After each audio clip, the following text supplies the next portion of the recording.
Sending Christmas cards is an old tradition, but why does it persist in an age of electronic communication? We have been living in the aftermath of the pandemic for practically 2 years now. At a time when people have been isolated, cut from family and friends.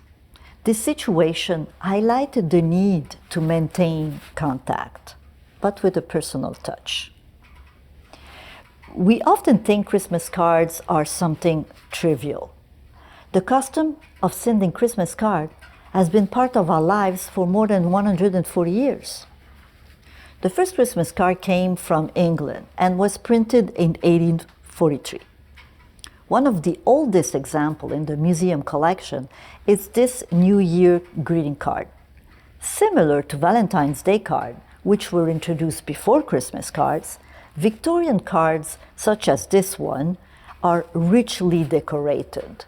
This one is made of lace paper with a poem imprinted on the satin cushion.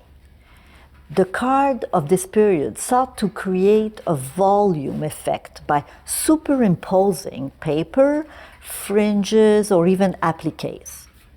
The practice of exchanging Christmas cards spread in Canada around 1870-1880.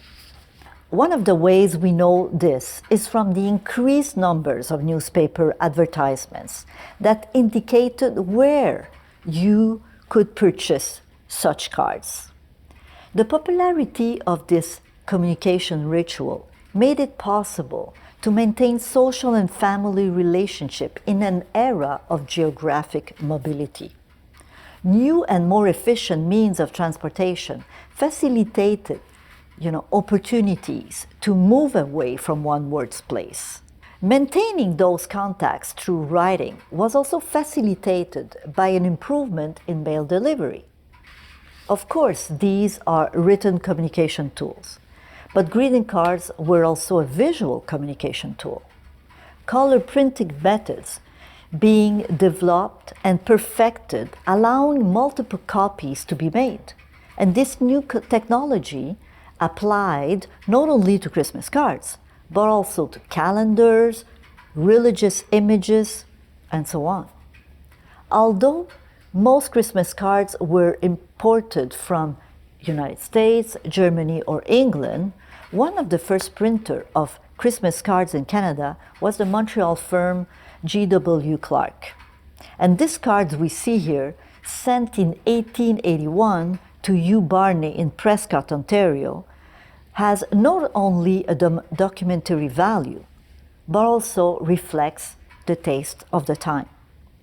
And I would like to draw your attention to this pottery.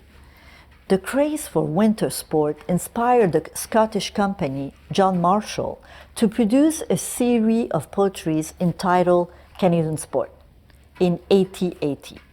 The images of on this pottery were inspired, and highly inspired, I could say, by the Christmas and New Year's card of the Montreal printer William Bennett. This series of pottery was very popular with collectors. You can see the manufacturer mark on the back.